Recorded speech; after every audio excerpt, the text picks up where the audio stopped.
Lord இயேசுவின் நாமத்தினாலே உங்கள் ஒவ்வொருவரையும் இந்த டெய்லி மன்னாக்குள்ளாக அன்போடு வரவேற்கிறேன்.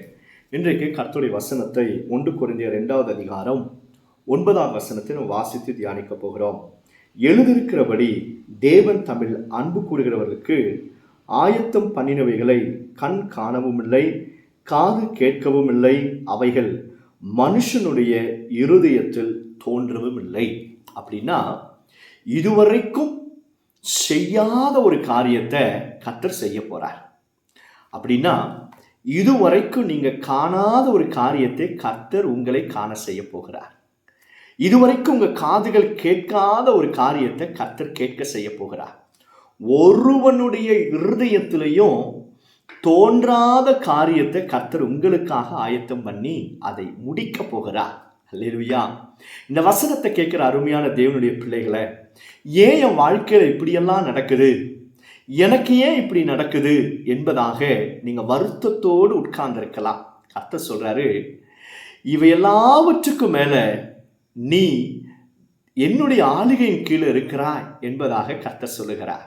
அதனால தான் ஆண்டவர் வாக்கு பண்ணுகிறார், கண்கள் காணாததையும் செவிகள் கேட்காததையும் மனுஷனுடைய உள்ளம் இருதயம் உணராத காரியத்தை நான் வாழ்க்கையில செய்ய போகிறேன் என்பதாக தேவனாகிய கர்த்தர் உங்களுக்கு தீர்க்க தரிசனமாக சொல்லுகிறார்.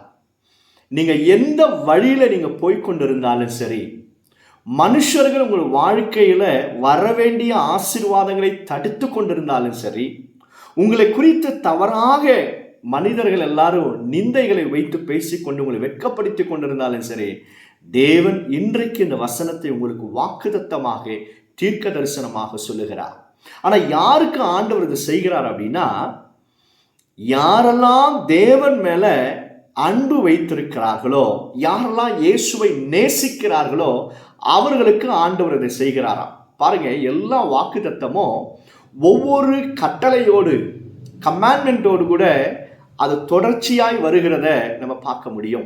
அதுதான் கர்த்தர் சொல்றார், யார் என் மேல் அன்பு கூறுறீங்களோ அவங்க வாழ்க்கையில நான் இப்படி செய்ய போறேன் என்பதாக கர்த்தர் சொல்லுகிறார்.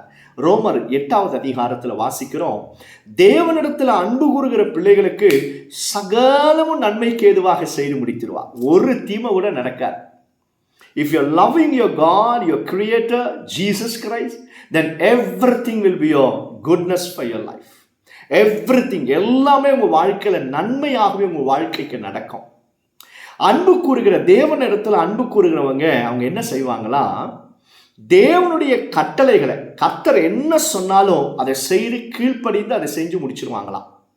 ரெண்டாவது, தேவனிடத்துல அன்பு கூறுறவங்க அவங்க சொந்த சகோதரரிடத்துல அன்பு கூறுகிற பிள்ளைகளாக இருப்பார்களாம். அல்லேலூயா. பாருங்க, இது ரெண்டுமே மிக முக்கியமான காரியம். நீங்க தேவனிடத்துல அன்பா இருக்கிறத எப்படி அறிகுறி என்ன, எப்படி நம்மளால கண்டுபிடிக்க முடியும் அப்படின்னா, நீங்க தேவனுக்கு கீழ்ப்படிந்து இந்த வார்த்தைகளுக்கு கீழ்ப்படிந்து நடக்கிறத கவனிக்க முடியும். ரெண்டாவது, உங்களை நேசிக்கிறத போல நீங்க பிறரை நேசிப்பீங்க. உங்க சகோதரர்களை சகோதரிகளை நீங்க அவர்களை பகைக்காம அவர்களையும் நேசிக்கக்கூடிய உள்ளத்தை உங்களுக்கு கர்த்தர் கொடுப்பார். அப்படிப்பட்டவர் தான் தேவனை நேசிக்கிற அன்பு கூறுகிற பிள்ளைகள்.